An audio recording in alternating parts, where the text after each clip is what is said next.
이런 제목으로 말씀을 드리고자 합니다. 자, 우리가 지금 날씨도 보면 가뭄 때문에, 어제 비가 좀 왔지만 가뭄 때문에, 또 경제적인 또 가뭄, 또 이 메르스라는 질병을 통해서 사람들 사이에 심적인 어떤 가뭄들이 있습니다. 여러 가지 겹치고 힘들지만 하나님 우리를 죽이려고 이런 어려움을 주시지 않으리라고 믿습니다. 우리가 여러 가지 이런 상황들을 보게 되면 평소에는 그 사람의 신앙이 어떤 신앙인가 잘 확인이 잘 할 수 없지만 어려운 위기가 딱 오게 되면 그 사람의 신앙이 이제 드러나게 되어집니다. 저 사람의 신앙이 깊으냐 낮으냐, 정말 하나님을 믿고 신뢰하느냐 안 하느냐를 고난이 오게 되면 그 사람의 진면목이, 신앙의 진면목이 나타나게 되어집니다. 여러분들도 아마 그런 생각을 해볼 줄 압니다. 내가 감사하며 살아야 되는데 싶으지만 우리가 이 한 주간을 돌아보면서 내가 감사하는 시간하고 원망하고 불평하는 시간을 좀 비교해 볼 수 있다면 그 비교의 기울기가 아마 거의 대부분이 이 감사 쪽으로 기울지 않고 원망이나 불평 쪽으로 기울기 쉬울 줄 알아요.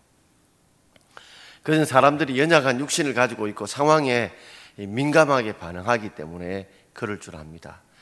그럼에도 불구하고 우리가 좀 이런 상황 속에서 하나님께서 이런 고난을 주셨을 때에 어쨌든 빨리 고난에서 벗어나게 해달라는 기도도 중요하지만 하나님이 고난을 주신 이유가 뭘까? 이걸 알아야 그 고난을 통해서 원망 불평이 아니라 우리가 바꾸고 변화되어지고 새롭게 할 더 좋은 기회가 된다는 것입니다. 오늘 세 가지 왜라는 물음을 가지고 한번 생각해 보려고 합니다. 자, 첫 번째 제목을 같이 한번 읽어보겠습니다. 왜 이스라엘 백성들은 불뱀에 물렸는가? 왜 이스라엘 백성들은 불뱀에 물렸는가? 오늘 6절 말씀을 우리 함께 읽어보겠습니다. 여호와께서 불뱀들을 백성 중에 보내어 백성을 물게 하심으로 이스라엘 백성 중에 죽은 자가 많은지라 그랬습니다. 자, 이 광야에는 이 불뱀들이 있습니다. 이 불뱀이라는 것은 왜 이름을 붙였냐면 이 굉장히 뜨거운, 이 불같이 뜨거운 이 햇살 가운데 물은 적고 이슬만 먹다 보니 이 뱀 자체가 아주 불같은 맹독을 가지고 있다는 거예요. 그리고 이 불뱀은 물리기만 하면 아주 뜨거운 고열이, 불같이 뜨거운 고열이 생겨서 사람들이 많이 죽게 된다고 그럽니다. 그래서 이 불뱀이라고 하는 그 광야에 있는 이 뱀들을 통해서 이스라엘 백성들을 물게 하셨습니다. 자, 그런데 죽은 자가 많았다. 죽은 자가 많았다. 자, 그렇다면 뭐 죽은 자만 있었겠습니까? 죽은 자는 죽은 자들 있을 것이고 아직 죽지 않고 뜨거운 고열에 고통받는 자들도 있었을 줄 압니다. 근데 하필이면 왜 하나님께서 이렇게 불뱀을 통해서 이스라엘 백성들을 물게 하셨을까요? 장세히 보면 결국엔 아담과 하와가 범죄했던 것도 뱀 때문에 그렇듯이 오늘 이 뱀도 이 사단을 영적으로 상징하는 것입니다. 결국 하나님께서 원망과 불평을 하는 자들로 하여금 이것이 바로 이 불뱀, 이 영적인 사단에 물리게 되고 밥이 된다는 것을 깨우치시기 위해서 하필이면 그 가운데 불뱀을 통해서 원망 불평하는 자들로 하여금 이 불뱀에 물리게 되게 해주신 것입니다. 그런데 하나님이 우리가 원망 불평한다고 이렇게 갑작스럽게 불뱀을 보내어서 죽게 만들고 병중에 허덕이게 만든 것은 아니었습니다. 이미 그들은 여러 차례 이 광야 생활에 불뱀에 물릴 만한 원망 불평할 사건들이 많이 있었다는 거죠. 자, 화면에 띄우십시오. 11장에 보면 기브로 핫다와 사건이 있습니다. 하나님 만나를 주심에도 불구하고 고기 먹고 싶다고 불평 원망할 때 하나님이 메추라기를 주셨어요. 주셨는데 메추라기 고기를 먹으면서 이빨 사이 낄 동안에 하나님이 그들을 치셨어요. 그래서 그 무덤들, 죽은 사람의 무덤을 기브론 핫다와라고 했습니다. 이 뭐냐면 탐욕의 무덤, 욕심을 부린 자들이 죽었던 그 무덤을 기브론 핫다와, 즉 탐욕의 무덤을 불렀어요. 12장에 가면 미리암이 또 불평합니다. 아니 모세가 구스 여자와 결혼했다는 것. 결국 그걸 통해서 자신이 좀 정권을 잡고 흔들려고 하는 이 모세의 누이 미리암이 불평하다가 문둥병에 걸렸습니다. 백성만 아니라 지도자들 사이도 이런 불평이 흔하게 일어났다는 거죠. 13장에 보면 가나안 땅을 정탐하고 돌아왔던 13 정탐꾼이 있었잖아요. 12명의 정탐꾼이. 근데 10명들은 악평을 합니다. 하나님이 분명히 그 땅을 주신다고 약속에도 불구하고 하나님을 악하게 평가하고 하나님 능력을 악하게 평가하는 거예요. 그래서 하나님께서 여호수아 갈렙을 제외한 10명의 정탐꾼은 하나님께서 심판으로 죽게 만드신 사건이 13장에 등장해요. 14장까지. 그리고 16장에 가면 이 고라 일당이, 즉 제사장 가문이었던 이 고핫의 정손이었던 이 고라가 다단과 이 여러 부족장들 약 250명 정도와 규합을 해서 이 모세와 아론에 대해서 반대당을 만들고 대적을 했던 사건. 그래서 하나님께서 그들을 지진을 통해서 그들을 다 죽게 만드셨죠. 또 20장에 가보면 마실 물이 없다고 또 모세를 향해서 또 불평을 합니다. 그러다 오늘 21장에 길 문제, 돌아가는 길 문제와 먹을 것이 없다고 원망 불평하다 하나님이 불뱀들을 통하여서 백성들을 물게 하신 것입니다. 자, 이걸 보면 계속해서 그들이 원망 불평했던 것, 백성들만 지도자들까지도, 그죠? 그러다 보니까 제사장 가문까지, 그러니까 하나님이 참다 견디다 못해서 하나님께서 불뱀을 보내어서 그들에게 원망 불평을 좀 돌이키고 바꾸시기 위해서 만드신 거예요. 자, 두 번째로 제목을 같이 읽어보겠습니다. 왜 이스라엘 백성들에게 원망과 불평이 생겼는가? 자, 원망과 불평한 것 때문에 불뱀이 물리게 했습니다. 왜 그렇다면 그들에게 원망, 불평이 생겼는가? 분명히 그런 이유가 있다는 거죠. 두 가지 때문인데, 하나는 그들의 마음이 상했기 때문에 그렇습니다. 사람의 마음이 상하면요, 원망과 불평이 생겨요. 자, 오늘 우리 4절 말씀을 함께 읽겠습니다. 4절입니다. 백성이 호른산에서 출발하여 홍해 길을 따라 에돔 땅을 우회하려고 하였다가 길로 말미암아 백성의 마음이 상하니라. 뭘 말미암아요? 길 때문에. 그들이 호른산에서, 즉 가데스 바네아 그 근처 호른산에서 바로 넘어가 보면 그들이 이 블레셋 지경을 통해 가나안 땅에 지름길로 갈 수 있는 길이 있는데도 불구하고 하나님께서 그들로 하여금 뭐요? 둘러서, 즉 요단 동편 둘러서 이 에스우선이 있는 에돔 땅으로 우회해서 돌아가게 했다는 거예요. 그러니 안 그래도 힘들고 어려운데, 몸이 지치고 피곤한데, 아니 빠른 길 놔놓고 왜 둘러가느냐? 왜 둘러가게 하느냐? 이 길 때문에 그들이 피곤하고 지치니까 마음이 상해가지고 원망과 불평이 생긴 거예요. 여러분, 우리 인생길도 마찬가지입니다. 하나님, 아니 내가 볼 때는 일로 가는 길이 더 좋은데, 일로 가는 게 더 지른 길인데 하나님이 내 인생을 둘러가게 만들고, 어떤 때는 전혀 내가 생각지 못한 길로 가게 만들 때에, 그죠? 우리 속에 마음이 상해요. 그것 때문에 불평과 원망이 생기는 거죠. 나는 인생을 살아가면서 질병 없이 살고 싶어요. 무병장수한 길로 쭉 가고 싶은데 하나님이 질병의 길로 우회하게 가게 하세요. 나는 좀 잘 사는 길로 가고 싶은데 하나님이 나로 하여금 이 물질의 고난의 길을 돌아가게 하세요. 나는 좀 인생을 살아가면서 그저 행복하게 살고 싶은데 떠산 불행의 길로 돌아가게 만드세요. 세상의 길뿐만 아니라 우리가 살아가는 여러 가지 길들 가운데 내가 원하지 않는 길을 하나님이 가게 하실 때에, 내가 바라지 않는 길을 가게 하실 때 우리 속에 마음이 상한다는 거죠. 여기 어느 자녀들이 재수하기를 원하는 부모가 있으며, 어느 자녀 중에 시집장가 빨리 안 가게 보내고 싶지 않는 부모가 있으며, 어느 누가나 취업의 길로 바로 가게 하지 원치 않는 부모가 어디 있습니까?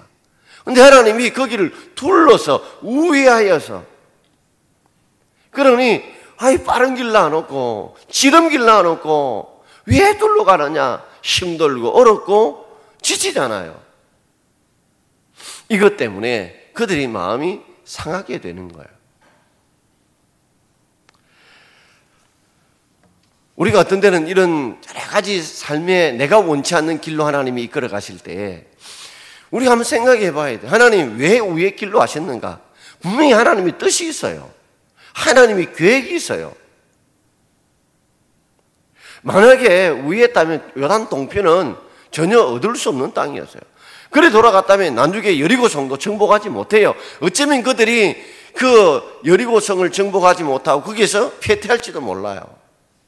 그런데 너무나 많은 요단 강물 그때를 참으시고 그때를 맞추어서 건너가게 하심으로 백성들의 마음이 얼어붙으시고 요단 여리고성을 문을 때릴 때 사람이 기적을 통해서 얼어붙게 만드심으로 그들을 승리하게 하셔서 그래서 이 가나안 땅을 정복하게 만드시는 아주 하나님의 기막힌 때 기막힌 그런 상황들인데 불구하고 우리가 생각할 때는 그런 거 전혀 모르거든요.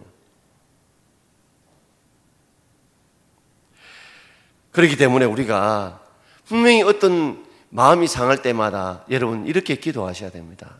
하나님의 뜻이 무엇인가? 하나님 왜 이 일로 돌아가게 하실까? 분명히 그 뜻이 있을 거야. 그 이유가 있을 거야 하고 여러분 하나님을 믿어주셔야 합니다. 여러분. 우리가 믿어주지 않기 때문에 불평과 원망이 생겨요. 뭔가 하나님께서 이 길로 보냈을 때는 둘러가는 힘든 길로 보냈을 때는 하나님의 뜻이 있고 길이 있고 이유가 있을 것이라고 하나님을 믿어주셔야 돼요. 종종 여러분들이 자녀를 가르칠 때 뭘 해라고 이야기하면 자녀들이 듣지 않습니다. 분명히 그런 이유가 있다 뜻이 또 믿어주지 않을 때 이런 불평이 생기죠. 원망이 생기죠. 하나님 똑같다는 거예요. 그래서 잠언 4장 23절에 우리 같이 읽어보겠습니다. 모든 지킬 만한 것 중에 더욱 내 마음을 지키라. 생명의 근원이 이에서 남이니라. 여러분 우리가 마음이 상할 때 그때 하나님의 뜻이 있을 거야. 하나님의 길이 있을 거야. 이유가 있을 것이라고 하나님을 믿어주셔야 돼요. 그래서 우리 마음이 흔들리지 말아야 돼요. 그래야 모든 지킬 만한 그 내 마음을 지키라. 살고 죽음의 생명의 근원이 바로 이 마음에서 나타나는 것입니다. 자, 두 번째는 그들이 감사를 잊었기 때문이에요. 자, 5절 말씀을 우리 함께 읽어보겠습니다. 백성이 하나님과 모세를 향하여 원망하되 어찌하여 우리를 애굽에서 인도해내어 이 광야에서 죽게 하는가? 이곳에는 먹을 것도 없고 물도 없도다. 우리 마음이 이 하찮은 음식을 싫어하노라 하며. 자, 백성들이 모세만 원망한 게 아니에요. 하나님과 모세를 싸잡아서 원망을 해요. 그러면서 원망의 내용을 보세요. 어찌하여 애굽에서 인도하여 내어 이 광야에서 죽게 하는가? 이 말은요 어디서 했던 말이 생각나요? 홍해 바다 앞에서요. 그때 뒤에서 애국 군사가 쳐들어올 때 떡 했던 말이 이 말이잖아요. 어디 죽을 데가 없어서 매장지가 없어서 이곳에서 죽게 만드느냐. 근데 하나님께서 홍해를 여시고 이스라엘 건너가게 하시고 그리고 뭐요? 애국 군사를 뒤쳐져올 때 홍해물을 다시 합쳐지게 물어 완전히 애국 군사와 병거들을 몰살시켜버리고 수장시키지 않았어요. 그런데 사람들 기억 속에는 이런 기억이 없는 거야. 남은 거는 뭐예요? 고난 앞에 생기면 그들이 원망할 것만 생각해요. 홍해 앞에서 하던 그 이야기를 그대로 한다는 거죠. 아니 홍해를 건너게 하실 때 하나님이 무엇을 했다는 이야기는 전혀 언급이 없죠. 그뿐입니까? 이곳에는 먹을 것도 없고 물도 없도다. 하나님께서 지금 40년 동안에 그들의 삶을 이끌어 가시면서 물을 주시지 않았습니까? 먹을 것 주시지 않았습니까? 그렇다면 다 굶어 죽었을 거예요. 근데 사람들은 이상하죠.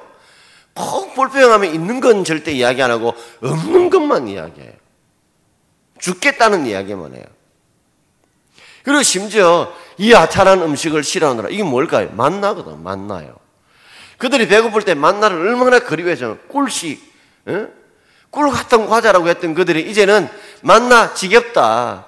하찮은 음식을 준다 하고 원망 불평을 하는 거예요. 이게 뭐예요?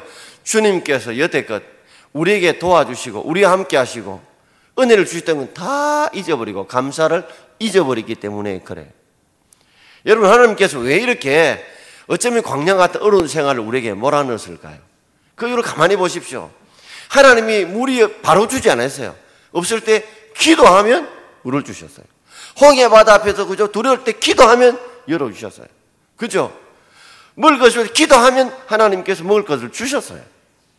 근데 하나님이 광야를 통해서 철저하게 없을 때 기도하고 하나님 부르짖고 매달리고 이런 순종과 기도의 훈련을 시키는데 이제는 그런 것도 귀찮다는, 그냥 기도 안 하고 그저 순종 안 해도 그저 물 있고 먹을 것이 있는 그런 환경을 원하는 거예요. 근데 하나님이 원하는 것은 그 없는 걸 통해서 부르짖고 기도하고 순종하는 그런 삶의 훈련을 시키기 위한 거거든요. 여러분, 우리가 넉넉해지면, 건강해지면 우리가 하나님 앞에 그렇게 부르짖어 기도할까요? 순종할까요? 저희 집에 개 한 마리 있습니다. 개가요, 먹을 것 앞에서는 기가 막히게 순종을 잘합니다. 평소에는 앉아 해서 잘 안 앉아요. 여기 고개만 뺀질뺀질 돌리면서 먹을 것 앞에 넣었으면 앉아면 엎드려! 탁 엎드립니다. 그걸 보면서 니나 사람이나 똑같아 내가.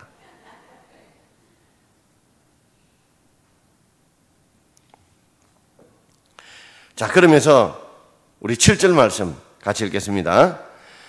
백성이 모세에게 이르러 말하되 우리가 여호와와 당신을 향하여 원망함으로 범죄하여 싸우니 여호와께 기도하여 이 뱀들을 우리에게 떠나게 하소서. 모세가 백성을 위하여 기도하며, 원망하고 불평했던 그 이스라엘 백성들도 자기가 왜 하나님이 불뱀을 보내주신 거 알았어요. 대충 짐작은 했어요. 뭐라고요? 우리가 여호와와 당신을 향하여 뭐 했다? 원망했다는 것. 그것이 뭐요? 범죄라는 걸 알았어요.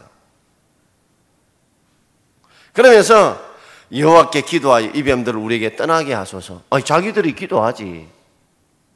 근데 자기들이 기도하면 하나님이 정말 보내주실까? 그런 믿음이 부족해요. 그래서 하나님과 기도했던 그 모세에게 청하여서 기도해달라고. 여러분, 우리가 고난이 왔을 때 여러분 우리 속에 느낌이 있습니다. 직감이 있어요. 그런데 빨리 회개하는 길이 우리가 살 길인 줄 믿습니다, 여러분. 자, 그래서 마지막 세 번째 우리 같이 한번 읽어보겠습니다. 제목을요. 왜 하나님께서 장대에 노뱀을 달아놓으셨는가? 왜 불뱀을 보내셨는가? 왜 그들이 원망불평했는가? 그리고 왜 하나님께서 장대에 노뱀을 달아놓았을까요? 우리 8절 말씀 우리 함께 읽겠습니다. 여호와께서 모세에게 이르시되 불뱀을 만들어 장대 위에 매달아라. 물린 자마다 그것을 보면 살리라. 저는 지금의 메르스가 마치 불뱀과 같은 그런 것이 아닌가 생각해 봅니다. 우리들은 이 불뱀의 메르스에 물려서 막 원망불평하지 말고 그걸 통해서 하나님, 우리가 뭘 주님 앞에 범죄했나요? 우리가 주님 앞에 뭘 잘못했나요? 우리가 뭘 주님 앞에 바로 살지 못했나요? 우리를 돌아볼 수 있는 그런 계기가 되기를 바랍니다. 사람은요, 거울 앞에 서야 자신의 모습을 보게 돼요. 고난 없는 사람들은 절대 하나님 앞에 자신을 비춰보지 않습니다. 고난은 하나님 앞에 나 자신을 돌아보게 만드는 하나님의 은혜의 수단이에요. 그래서 이렇게 말해요. 불뱀을 만들어라. 노뱀을 만들어라. 이 노뱀이라는 것은 불뱀이 죽은 모양이죠. 그러니까 이 노뱀은 이 불뱀을 죽였던 예수 그리스도, 이 사단을 이겼던 예수 그리스도를 상징하는 거예요. 그걸 쳐다보면 나을 것이다. 자, 요한복음 3장 14절에 예수님 직접 이 사건 언급하셨죠. 자, 우리 같이 읽어보겠습니다. 요한복음 3장 14절입니다. 모세가 광야에서 뱀을 든 같이 인자도 들려야 하리니. 그죠? 바로 장대에 매달린 그 노뱀은 바로 불뱀을 죽였던 모양이니까 바로 예수님께서 이 불뱀을 죽였던 그 사단을 이겼던 예수님의 목숨을 상징해서 모세가 광야에서 노뱀을 든 것처럼 너도 예수님도 들릴 것이다. 그 이야기를 하신 거예요. 여러분, 그렇습니다. 우리가 삶을 살아가면서 철저하게 우리가 주님의 말씀을 믿고 나갈 수 있기를 바랍니다. 자, 우리 9절 말씀 한번 읽겠습니다. 9절입니다. 모세가 노뱀을 만들어 장대 위에 다니 뱀에게 물린 자마다 노뱀을 쳐다본 중 나으니 모두 살더라. 자, 죽은 자는 어쩔 수 없어요. 그러나 지금 질병 중에 고통받는 사람들은 그죠? 쳐다보는 자마다 살리라. 어떤 분은 그렇게 생각할게요. 아니 물려서 약을 보내든지 뭐 이렇게 해야지. 뭐 쳐다본다고 낫느냐? 새조각 본다고 낫느냐? 하나님 뭘 그들에게 가르치세요? 인간적으로 생각하면 상상할 수 없는 이야기. 이치도 안 맞죠. 그러나 하나님의 능력을 믿고 하나님의 능력을 믿는 자에게 하나님은 치유의 능력을, 하나님이 살릴 수 있는 능력을 주신다는 것을 주시는 거예요. 그들로 하여금, 그래서 이 광야 속에 하나님을 믿는 자 속에 하나님의 능력이 임한다는 것을 그들에게 가르쳐 주고자 하는 것입니다. 세계 2차 대전 때에 그때 유럽연합군 포롱수에서는 이 군의관들 속에서 정말 이유 없는 병들이 생겼어요. 병명이 뭔지가 밝혀지지 않아서 군의관들이 그 병을 가시철망병이라고 이름을 붙였어요. 가시가 있는, 선이 있는 그 병이다. 이 가시철망병에 걸린 사람들은 삶의 의욕을 잃어버리고 우울증이 생겨가지고 먹어도 살이 안 찌고 시름시름 앓다가 죽는 거예요. 그래서 이 군의관들이 조사를 해봤대요. 왜 이런 병이 생기냐 하니까 그들이 감옥 속에 갇혀서 보이는 게 뭐예요? 가시철망이 보이잖아. 가시철망을 보면서 우리는 갇혀있다. 저서를 넘어가지 못한다. 우리는 멀지 않아 죽는다. 늘 그 생각, 가시철망만 보면서 우리는 죽는다. 넘어가지 못한다. 살지 못할 것이다. 이런 절망 속에 그들이 이 정신병이 걸려서 결국에는 우울증이 걸려서 시름시름 앓다가 죽는 거예요. 그런데 포로 수용소에 있는 사람 중에 다 그 병이 걸리는 거 아니더라는 거죠. 어떤 사람들은 감옥에 있으면서 가시철망만 보는 것이 아니라 어떤 데는 들국화도 보고 그 들꽃도 보고 푸른 하늘도 보고 뭉게구름도 보고 그리고 머리에서는요 고향도 그려보고 저 철조망을 넘어서 내가 다시 살아날 것을 생각하고 이런 사람들은 가시철망병에 걸리지 않더라는 거예요. 그래서 이름은 뭐예요? 가시철망을 보다가 생긴 병이라서 가시철망병이라 이름을 붙여진 거예요. 이 어렵고 힘들 때 우리가 무엇을 보느냐는 게 그만큼 중요하다는 거죠. 무엇을 보느냐는 거죠. 가시철망만 보면 그죠? 희망이 없어요. 그러나 가시철망 너머를 봐야 되고 그 외에 다른 것을 볼 수 있는 그런 눈을 우리가 가질 수 있기를 바랍니다, 여러분. 제가 장담을 하는데 메르스는 언젠가는 끝납니다, 여러분. 언젠가는 끝나요. 예.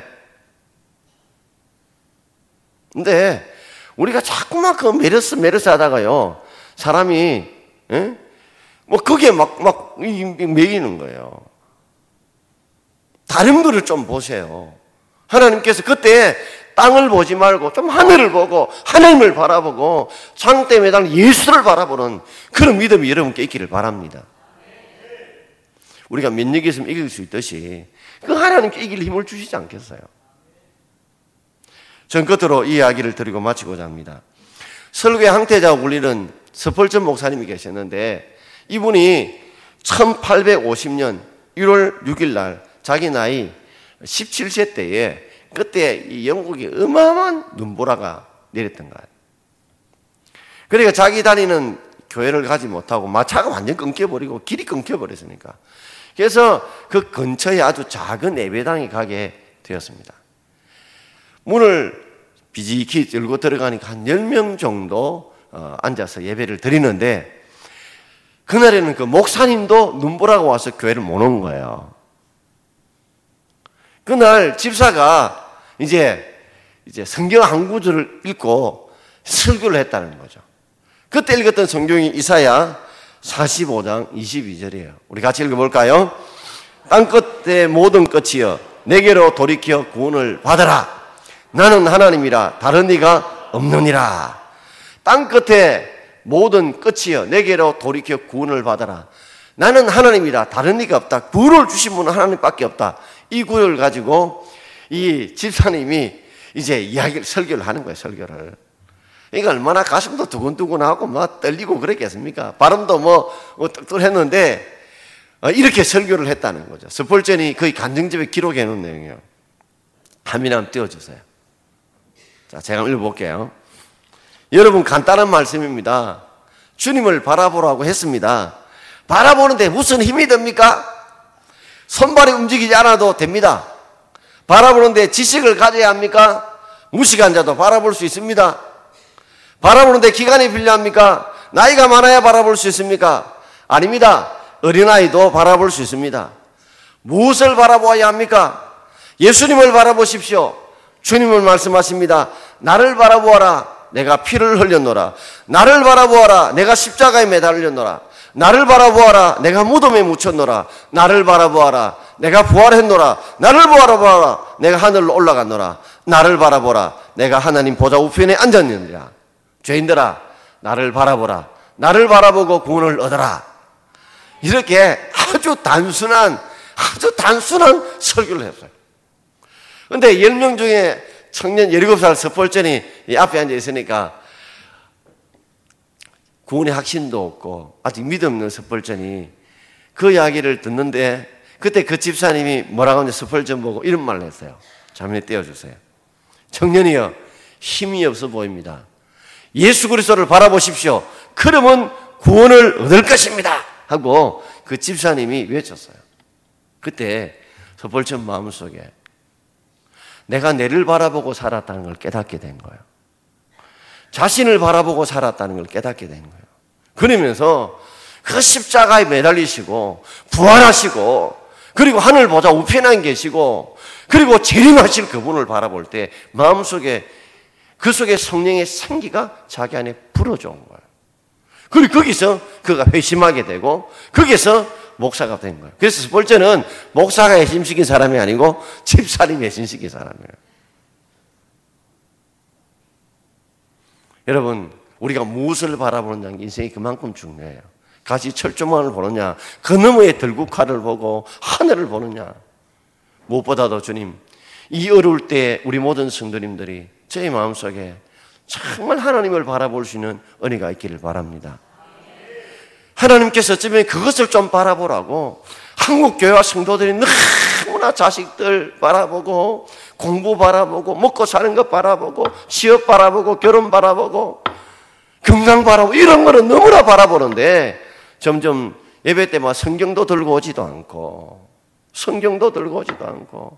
이제는 주일 낮 예배에는 수요일날 금요일날 오예배도 포기가 드물고 새벽 기도는 더 드물고 그러니 주님이 이럴 때 우리에게 나를 좀 바라봐라. 나를 좀 바라봐라. 그 간절한 외침이 어쩌면 다른 것 줘도 끔찍도 안 해요. 여러분 세월호 여러분 그 사람들 죽은 것 때문에 우리 마음이 아팠지 끔찍도 안 하는 거예요. 그래서 이 여러 가지 질병을 퍼뜨리심으로 우리를 긴장하게 만드시고 주님 앞에 돌아오게 만드시고 주님을 바라보게 하신 줄 알고 저는 이 질병이 절대로 한국 교회와 민족에게 화가 되는 병이 아니라고 봐요. 틀림없이 덕을 세우고 선을 이루게 될 줄 믿습니다. 여러분. 비록 그것 때문에 죽으신 여러 억울한 분들 계시지만은 그분들이 결코 헛되지 않으리라고 봐요. 죽은 분도 있지만 이제 주를 바라볼 때 살아나는 분들도 더 많기 때문일 것입니다. 자, 오늘 찬송을 한번 부르고자 합니다. 괴로울 때 주님의 얼굴 보라.